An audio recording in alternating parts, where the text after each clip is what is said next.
Everyone, आज हम discuss करेंगे section 148 of income tax act and section 149 of income tax act. आज की क्लास में क्या डिस्कस करेंगे? Section 148 and section 149 of income tax act, जो अमेंडमेंट हुआ है फाइनेंस एक्ट 2021 में। सेक्शन 148 चलिए अब डिस्कस करते हैं सेक्शन 148 के बारे में। सेक्शन 1 रीअसेसमेंट के लिए या असेसमेंट, रीअसेसमेंट या रिकम्पुटेशन ऑफ इनकम अंडर सेक्शन 147 के लिए क्या होता है? उसको एओ को पहले नोटिस इशू करना होता है। किसको? एसएससी को, अंडर सेक्शन 148। इस सेक्शन 148 में एक सेक्शन 148 और 149 में, जैसे हमने पिछले क्लास में डिस्कस करा था कि अमेंडमेंट आई हुई है जो विद इफेक्ट फ्रॉम है 1 अप्रैल 2021 से। अब चलिए प्रोविजन को समझते हैं। अब असेसिंग ऑफिसर क्या करेगा? बिफोर मेकिंग असेसमेंट, रीअसेसमेंट और recomputation under section 147 and subject to the provision of section 148A, जैसे मैंने पिछली क्लास में डिस्कस करा था 148A, कि वहां पर इंक्वायरी करेगा, एसएससी को अपॉर्चुनिटी देगा और उसके बाद क्या करेगा? वो ऑर्डर पास करेगा। इसके लिए असेसमेंट प्रोसीडिंग हो या ना हो, उसके लिए under section 140 on the assessee a notice along with a copy of order passed if required under section 148A, requiring him to furnish within such period as may be specified in such notice a return of his income or the income of any other person in respect of which he is assessable under this act during the previous year corresponding to the relevant assessment year in prescribed form and verified in a prescribed manner and setting forth such other particulars as may be prescribed. Provision of this section shall so far as may be applied accordingly as the such return were a return required to be furnished under section 139। इस section में क्या होगा? SSC वो अगर एओ satisfied होता है और order pass करने, एसएससी को क्या करेगा? अब सेक्शन 148 के बाद एओ क्या करेगा? एओ इस सेक्शन में 148 में ऑर्डर पास करेगा और नोटिस और order under section 148 notice order, यहाँ पर नोटिस नहीं हो जाएगा, order under section A, under section 148A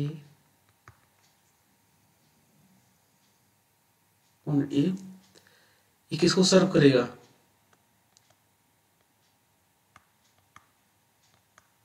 serve to SSC.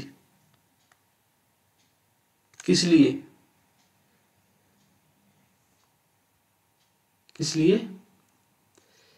ये किस लिए सर्व करेगा एसएससी को? बोले इसमें नोटिस में क्या मेंशन होता है?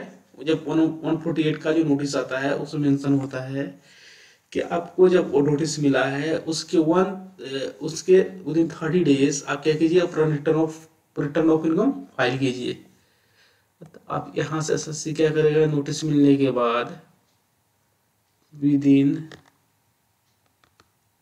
रिटर्न ऑफ इनकम फाइल करेगा। Income is to be filed, ठीक है। यहाँ पे क्या करेगा? रिटर्न ऑफ इनकम फाइल करेगा एसएससी और उसको वेरीफाई कर, जैसे अभी जो नॉर्मल रिटर्न 141 में 139 में वेरीफाई होती है, प्रेस्क्राइब फॉर्म है जो कंपनी इंडिविजुअल के जो प्रेस्क्राइब फॉर्म है उसी फॉर्म में फाइल करना होगा और एसएससी उसको वेरीफाई करेगा। तो प्रोसीडिंग इनिशिएट करने के लिए 148 में पहले वो 147 में होता क्या था कि पहले वाला बिफोर द अमेंडमेंट की मैं बात करूं, इसमें होता था कि इनिशिएटिंग किससे होता था, सेक्शन 148 से। अभी उन्होंने 2021 में सेक्शन 148 को उन्होंने इस ए को पहले उसको प्रोसीडिंग को पहले करना है, सेक्शन 148 के प्रोसीडिंग को करना है। उसमें क्या करना है, एसएससी ऑफिसर क्या करेगा, इंक्वायरी करेगा किस लिए, जो उनके पास इंफॉर्मेशन है इसके रिस्पेक्ट में एसएससी क्या एस्केपमेंट इनकम है। उसके बाद एसएससी को क्या करेगा, वो अपॉर्चुनिटी देगा। उसके बाद अपॉर्चुनिटी जो भी उसके पास जो पहले से रिकॉर्ड है, जो पहले से उसके पास रिकॉर्ड है और जो एसएससी का रिप्लाई है, तो दोनों को बेस पे क्या करेगा, असेसमेंट ऑर्डर पास करेगा।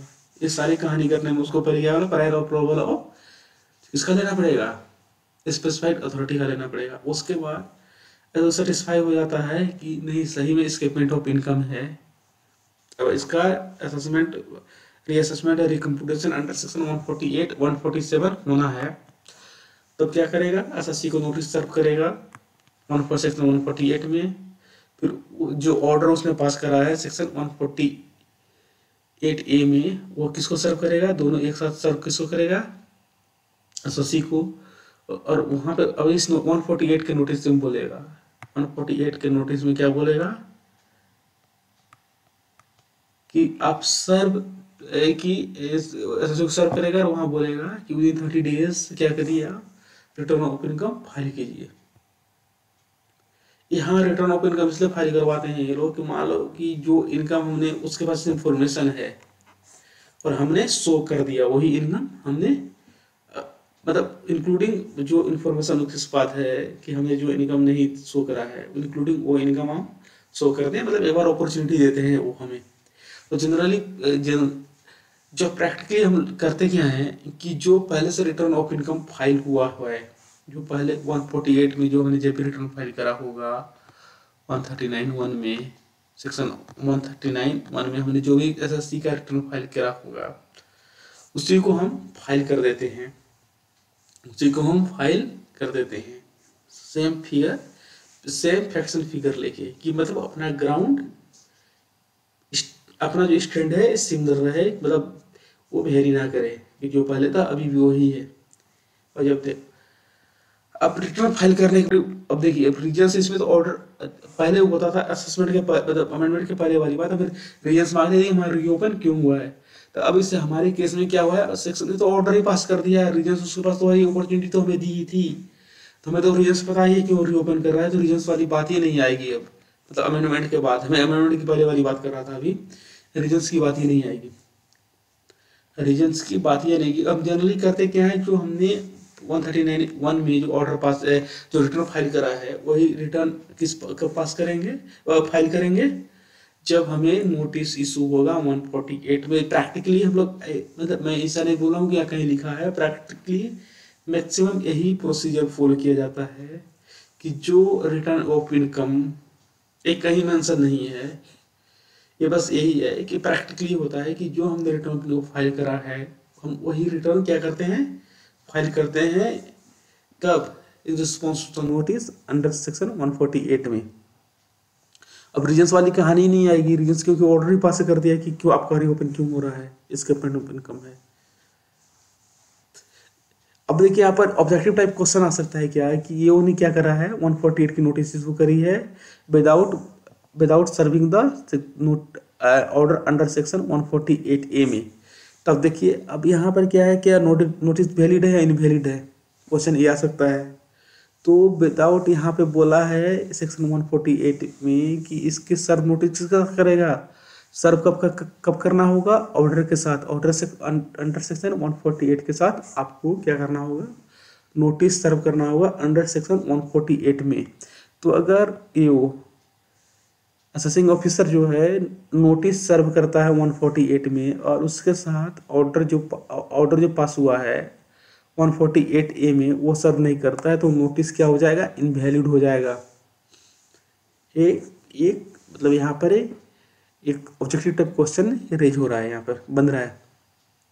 अब आते हैं अब आगे आते हैं, अब ये कब जब वो सेटिस्फाई होगा कि स्टेटमेंट ऑफ इनकम है तभी नोटिस इशू होगा। कब? वो भी कब?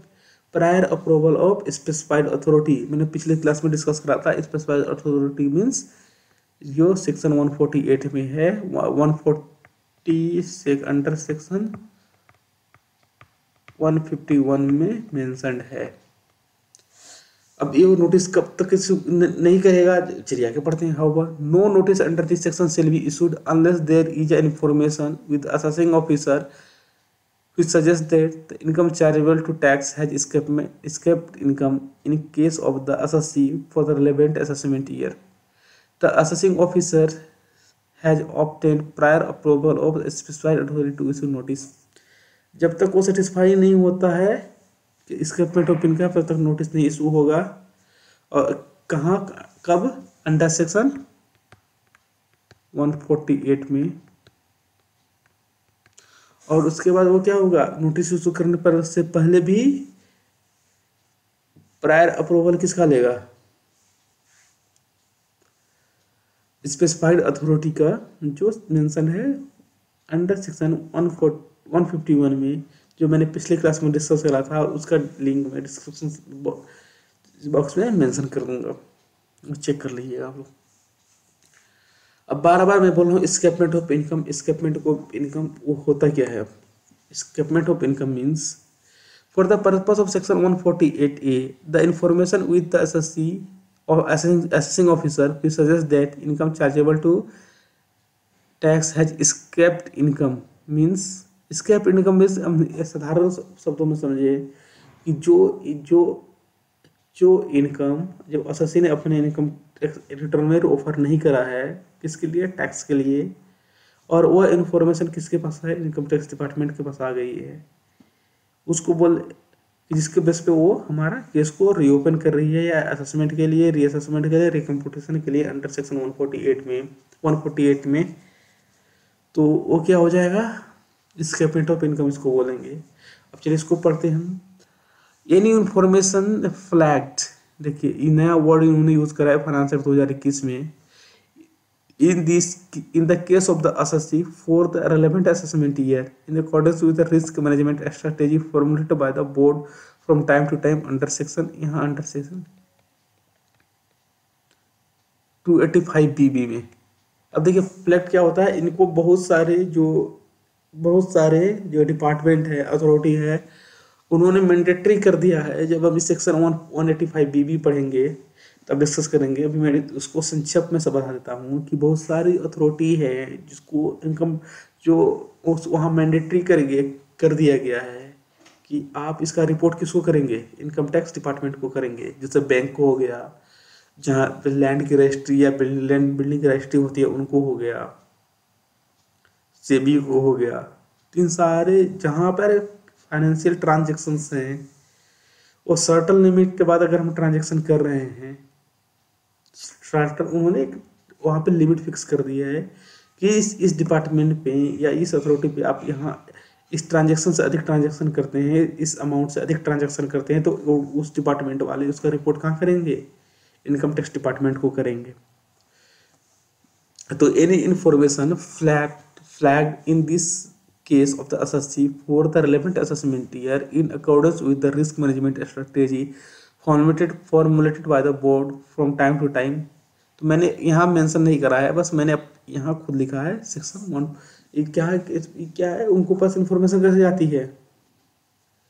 जो मैंडेटरी करा है यहाँ पे आपको इन्फॉर्मेशन देना ही होगा, बैंक को, रजिस्ट्री ऑफिस को, सेबी को, स्टाफ डिपार्टमेंट को। तो यहाँ पे क्या होता है, उनके पास इन्फॉर्मेशन चली जाती है। वो इन्फॉर्मेशन के बेस पे वो आपका रिटर्न से मैच करेंगे उसको। आजकल तो ऑनलाइन आने लगा सिस्टम, जो इनकम टैक्स का नया पोर्टल है, वहाँ पे इनवॉल्व इन्फॉर्मेशन रिपोर्ट आने लगा। वहाँ पर पहले नहीं आता था, पहले 26 ईयर्स ही आती थी। अब एनुअल इन्फॉर्मेशन स्टेटमेंट वहाँ पर TDS की डिटेल, वहाँ पर TDS की भी डिटेल होगी, और TDS के अलावा जो इन्फॉर्मेशन जो अदर डिपार्टमेंट्स ने रिपोर्ट करे हैं, कहाँ पे?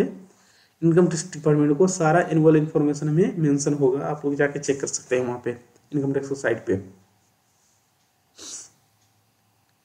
तो क्या होगा, फ्लैग वाली बात करी। अब दूसरा है ये एक्सप्लेनेशन 1 में बात करी है। If flagged by any information flagged in the case of the SSC for the relevant assessment year in accordance with the risk management strategy formulated by the board from the time to time। अब second में आता है final objection raised by the controller auditor of controller auditor general of India, CAG की बात करता है यहाँ पर। अगर सीएजी ने कोई फाइनल ऑब्जेक्शन लगा है, सीएजी ने क्या करा है, अगर कोई ऑब्जेक्शन रेज करा है, फाइनल ऑब्जेक्शन रेज कर रहा है, तो उसमें क्या होगा, to effect that assessment in the case of the SSC for the relevant assessment year has not been made according to the provision of this act. अब सीएजी फाइनल ऑब्जेक्शन में क्या करेगा, ऑब्जेक्शन नहीं, फाइनल ऑब्जेक्शन,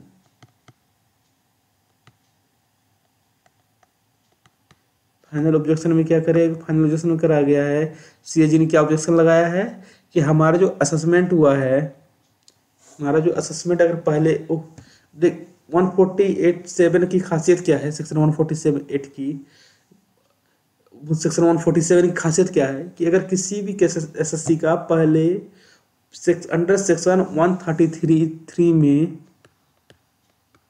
जो regular assessment होता है हमारा 133(3) में अगर हुआ है, अगर सीएजी को इस पे ऑब्जेक्शन है, किस पे, जो असेसमेंट ऑर्डर पास हुआ है हमारा अंडर सेक्शन 143(3) में, अगर सीओजी को ऑब्जेक्शन है कि यह किसके अकॉर्डिंग नहीं हुआ है, इनकम टैक्स के अकॉर्डिंग के नहीं हुआ है,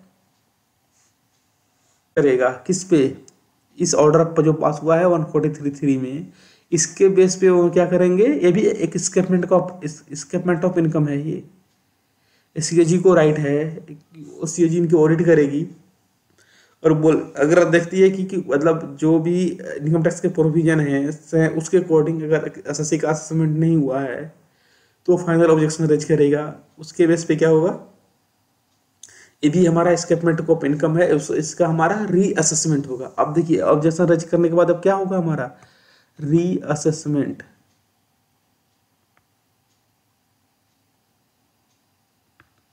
कहाँ पे, अंडर सेक्शन 147 में रीअसेसमेंट कहाँ होगा हमारा, अंडर सेक्शन 147 में। अब ऊपर लिखा ना यहाँ पर असेसमेंट रीअसेसमेंट रिकम्पोजिशन, यहाँ पर रीअसेसमेंट में हमारा असेसमेंट एक बार हो चुका है, अब दोबारा इसको, ये तो खासियत है अंडर सेक्शन 147 की, रीअसेसमेंट करेंगे लोग यहाँ पे। अगर मान लीजिए असेसमेंट नहीं, असेसमेंट पहले नहीं हुआ था असेसमेंट बोलते, रिकम्पोजिशन वाला देखते हैं कि उनको रिकम्पोजिशन का भी राइट दे रखा है, इनकम दोबारा कंप्यूट करेंगे। अब फाइनल ऑब्जेक्शन किस सेक्शन में ये सीएजी ने रेज करा है, अंडर सेक्शन किस, जो ऑर्डर पास हुआ था अंडर सेक्शन 143(3) में। अगर वो फाइनल ऑब्जेक्शन रेज करने के बाद अब क्या हो जाएगा कि ये हमारा, अगर वो भी हमारा स्टेटमेंट ऑफ इनकम हो जाएगा और ऐसा इनकम टैक्स डिपार्टमेंट का क्या करेगा, वहाँ पर इसका दोबारा से असेसमेंट करेगा अंडर सेक्शन 147 में। अब एक्सप्लेनेशन 2 आता है, a search is initiated under section 132 और books of accounts other documents और any assets requisitioned under section 132A on or after 1 April 2021 in case of the SSC। देखिए यहाँ पर इस सेक्शन, इस एक्सप्लेनेशन इंसर्ट होने के बाद, ये एक्सप्लेनेशन इंसर्ट होने के बाद एक सेक्शन 153A से लेके 153D तक है, जो असेसमेंट जो होता है 153C में होता है यहाँ पर, इसका सनसेट हो गया, इस सनसेट प्रोविजन है ये।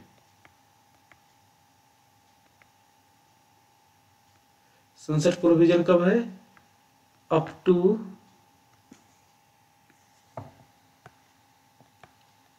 31/3/2021 तक। देखिए पहले सर्च के केस में हमारे जो असेसमेंट होता था उनको ब्लॉक पीरियड, वो क्या करते थे, जिस साल सर्च हुआ है उस साल का केस और उसके पीछे 6 6 असेसमेंट ईयर जस्ट इमेरिटिंग प्रीसीडिंग असेसमेंट ईयर का वो क्या करते थे, केस रिओपन करते थे, उसका सेपरेटली असेसमेंट होता था। सेक्शन 153 सी से लेके से 153 में 153 ए में और 153 सी में इसका असेसमेंट होता था। ठीक है, अब इस एक्सप्लेनेशन के इंसर्ट होने के बाद एक्सप्लेनेशन 2, अब इसका ये प्रोविजन का सनसेट हो गया ये अप टू 31/3/2021। मतलब अब जो भी सर्च का केस होगा उसका असेसमेंट इस सेक्शन में नहीं होके 153 वाले के केस में नहीं होके अब कहाँ होगा, ये अंडर सेक्शन 147 होगा। सर्च वाले केस में असेसमेंट अब कहाँ होगा, सर्च वाले केस में असेसमेंट अब कहाँ होगा, 1/4/2021 के बाद अगर कोई सर्च होता है तो उसका असेसमेंट कहाँ होगा, अंडर सेक्शन 147 में। अगर 31/3/2021 या उससे पहले जो सर्च हुआ है उसका असेसमेंट कहाँ होगा, सेक्शन 153A से लेके 153C में असेसमेंट होगा उसका। तो ये सनसेट प्रोविजन है। यहाँ ऑब्जेक्टिव का क्वेश्चन ये बन सकता है कि किसी एसएससी के पास किसी एसएससी के यहाँ सर्च हुई और उसका एक मतलब 1/5 या 1/6/2021 को और उसका प्रोसीडिंग अंडर सेक्शन 153 हो रहा है, वैलिड या इनवैलिड है। सिमिलरली दूसरा क्वेश्चन ये रेज हो सकता है ऑब्जेक्टिव क्वेश्चन में कि एसएससी के यहाँ सर्च हुआ और उसका असेसमेंट 150, उसका असेसमेंट कहाँ हो रहा है, सर्च कब हुआ है उसका 1/4/2021 के बाद हुआ है, कोई भी डेट ले वहां पर। अब बोलेगा उसका असेसमेंट कहाँ हो रहा है, अंडर सेक्शन 147 हो रहा है, ये वैलिड है इनवैलिड है। तो जो सर्च अगर 31/3/2021 के पहले हुआ है और उसका असेसमेंट अगर अंडर सेक्शन 153 से लेके 153C तक होता है, 153A से लेके 153C तक होता है तो वैलिड होगा। और अगर सर्च कब हुआ है एसएससी के यहाँ 1/4/2021 से लेके के बाद हुआ है तो उसका असेसमेंट कब कहाँ होगा, अंडर सेक्शन 147 में, वो वैलिड हो जाएगा। ये थोड़ा सा ध्यान से पढ़ना है आप लोगों को यहाँ पर ये दोनों सेक्शन प्रोविजंस। सर्च वाले केस में इन्होंने उसका सनसेट कर दिया कि 31/3/2021 तक ही वैलिड था ये सेक्शन 153A और 153C। उसके बाद जो भी सर्च होगा 1/4/2021 के बाद वो क्या असेसमेंट होगा उसका सेक्शन 147 में। अब एक्सप्लेनेशन 2 में आके बोलता है ये सर्वे is conducted under section 133A other than under section subsection 2A of subsection 5 or that section or after 1st April 2021 in case of the SSC. यहाँ सर्वे की भी बात कर दी, मतलब इसको एक बार एक डिस्कस करके फिर एक बार मैं इसको कंक्लूड करता हूँ। The assessing officer satisfied the prior approval the principal commissioner that any money bullion jewellery and other valuable article or things seized or acquiesced under section 132 or under section 132A in case of any other person on or after 1st day of April 2021 belongs to the SSC। मतलब किसी third party के search हुआ है, किसी third party के यहाँ search हुआ है, वहां पर ये वो सेटिस्फाइड है कि कोई डॉक्यूमेंट्स मिले हैं प्रॉपर्टी से रिलेटेड या कोई मनी बुलियन ज्वेलरी जो भी मिला है वो किससे रिलेटेड है, एसएससी से रिलेटेड है, तो प्रायर अप्रूवल प्रिंसिपल कमिश्नर से क्या कर सकता है, इसको रीओपन कर सकता है अंडर सेक्शन 148 में। तो असेसमेंट होगा अंडर उसका 147 में। और थर्ड पार्टी का सर्च हुआ, वहां कोई किसी प्रॉपर्टी का पेपर आपका मीन्स एसएससी का मिला और वो इससे असेसिंग ऑफिसर सेटिस्फाइड है कि वो पेपर जो है इस जो प्रॉपर्टी है वो प्रॉपर्टी का किसका है, एसएससी का है। वो क्या करेगा, प्रायर अप्रूवल किससे अप्रूवल लेना पड़ेगा नोटिस इशू करने से पहले, किससे, प्रिंसिपल कमिश्नर और कमिश्नर से तीसरा केस आता है कि the assessing officer is satisfied with the prior approval of principal commissioner that any books of accounts or documents seized or requisitioned under section 132 or under section 132A in case of any other person, यहाँ भी third party की बात करी है, on or after first April 2021 pertains to the और any information contained there in related to the assessee। देखिए यहाँ पर assets की बात करी है। assets means money bullion jewellery things की बात करी है यहाँ पर, और अदर एसेट्स की बात करी है। यहाँ पर मेनली एसेट्स की बात करी है, और यहाँ पर डॉक्यूमेंट की बात करी है। मैं कहीं नहीं छोड़ा इन्होंने, यहाँ पे डॉक्यूमेंट्स की बात करी है कि assessing officer satisfied prior approval of principal commissioner that any books of accounts or documents seized, books of accounts और डॉक्यूमेंट्स की बात करिए। यहाँ पर किसके यहाँ थर्ड पार्टी के यहाँ हुआ है सर्च, वो किसका है, वह कोई इन्फॉर्मेशन जो है उसमें कंटेन किसका है, एसएससी से का इन्फॉर्मेशन कोई उसमें है या वो एसएससी से रिलेटेड है, तो क्या करेंगे वो उस केस में भी आपका रीओपन हो सकता है अंडर सेक्शन 147 में। मतलब कुल मिला के सर्च वाले केस में भी स्कोप आ गया 130 रीओपन करने का। इसकी अलग से प्रोसीडिंग नहीं होगी, सर्च के लिए अलग से कोई प्रोसीडिंग नहीं होगी। इसकी प्रोसीडिंग कहाँ होगी, अंडर सेक्शन 147 में।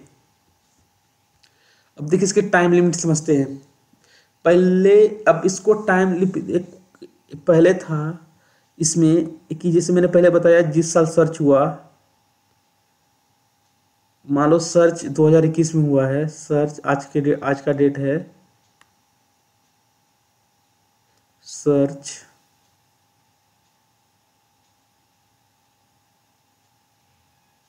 सर्च हुई 22/11/2021 को सर्च हुई। आज वो टाइम लिमिट को भी चेंज करा है सेक्शन 149 में। यहाँ पे ऑब्जेक्टिव टाइप क्वेश्चन बनते हैं यहाँ पर। टाइम लिमिट क्या हो गई, in the normal case no notice shall be issued if 3 years have elapsed from the end of the relevant assessment year. Notice beyond the period of 3 years from the end of the relevant assessment year can be taken only in the few specific cases। यहाँ पे आज search हुई तो इसके 3 साल का पीछे क्या करेंगे, केस ओपन करेंगे। जस्ट इससे 30 मतलब 31/3/2021 के पहले का केस 3 साल का ओपन करेंगे। मतलब 31/3/2020, 31/3/2019। अब पहले वो ये था जब 153A का जो प्रोविजन था, यहाँ पे ये साल कितना था, 6 साल था। ये साल 6 years थे, 6 years थे। तो यहाँ पर खुशी होने की बात है कि यहाँ पर क्या हो गया, ये 3 साल कर दिया। सर्च के केस में 3 साल का केसेस रीओपन कर सकते हैं। या मतलब नॉर्मल प्रोविजन में भी पहले था 4 साल, 6 साल और 16 साल का था 147 में। तो 4 साल वाला कॉन्सेप्ट खत्म हो गया, जो वहाँ भी 6 साल वाला कॉन्सेप्ट खत्म हो गया 147 में। यहाँ 2 सेक्शन का मर्ज कर दिया एक ही साथ। सर्च के केस में पहले क्या होता था, 6 साल का था, वो भी खत्म। 147 में 2-3 कॉन्सेप्ट थी, एक था 4 साल का केस रीओपन कर सकते थे, एक था 6 साल का केस रीओपन कर सकते थे। तब इन्होंने सबको दोनों को खत्म करके अब क्या कर दिया इन्होंने सेक्शन 149 में, अब 3 साल का इन्होंने कॉन्सेप्ट रखा है। 3 साल का केस ये खोल सकते हैं अगर उनके पास इन्फॉर्मेशन है कि 2019 में हमने कि 18-19 में हमने कोई ट्रांजैक्शन करे थे और हमने इसका इनकम अपने बुक्स में अपने रिटर्न ऑफ इनकम में नहीं दिखाया, ऑफर नहीं करा टैक्सेशन के लिए, तो उसका रीओपन कहाँ कर सकते हैं, 140 इसमें कर सकते हैं। आपका इस साल कर सकते हैं, उसका नोटिस इशू इस साल कर में, वो 3 साल तक का ही केस रीओपन कर सकते हैं, ऐसा उसका असेसमेंट कर सकते हैं। देखते 3 साल वाले में ऐसा जस्टिसमेंट आएगा। तो अब देखिए अब आगे का बोलता है उसमें सेक्शन 149 में, अब ये सेक्शन कहाँ करा है, पीरियड को 3 साल से 10 साल तक बढ़ा दिया। कब, देखिए पहले हम बोलते थे 6 साल, अब 6 साल खत्म करके 10 साल कर दिया स्कोप इसका। In specific cases where the assessing officer has in his possession evidence which reveal that the income escaping assessment represented in the form of assets amounts to or likely to amount to 50 lakh rupees और मोर, 50 लाख या 50 लाख से अधिक के case में ये क्या हो जाएगा, ये क्या हो जाएगा, 50 लाख या 50 लाख से अधिक,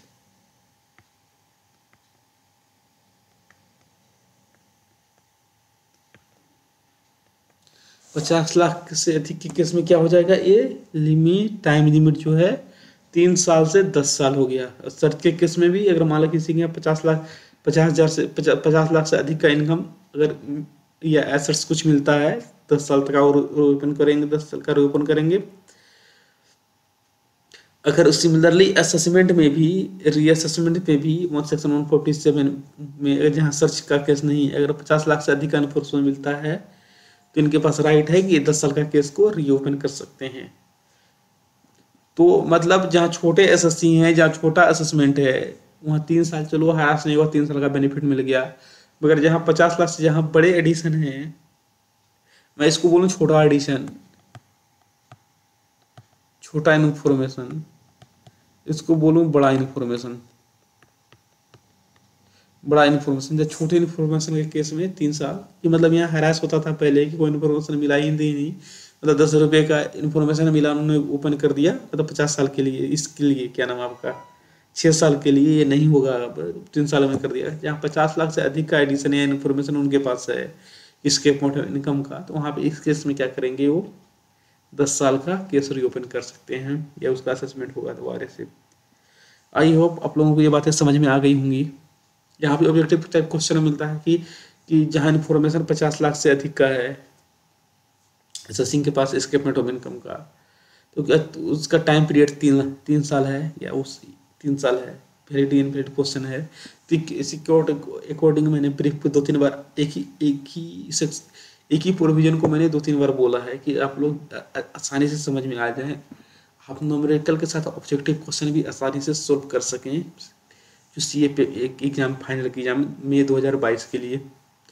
आई होप आप लोगों को एक टॉपिक समझ में आ गया होगा। अगर कहीं भी डाउट है, कुछ भी है, तो आप हमें कमेंट्स बॉक्स में मेंशन कर सकते हैं। अगर आप चाहें कि आपको किसी दूसरे इनकम टैक्स में किसी दूसरे टॉपिक पे आपको कोई वीडियो अगर आपको ज़रूरत है कि लगता है कि हमें, तो आप हमें आदेश दे सकते हैं ड्रॉप बॉक्स कमेंट बॉक्स में, हम उसका आगे वीडियो बनाएंगे।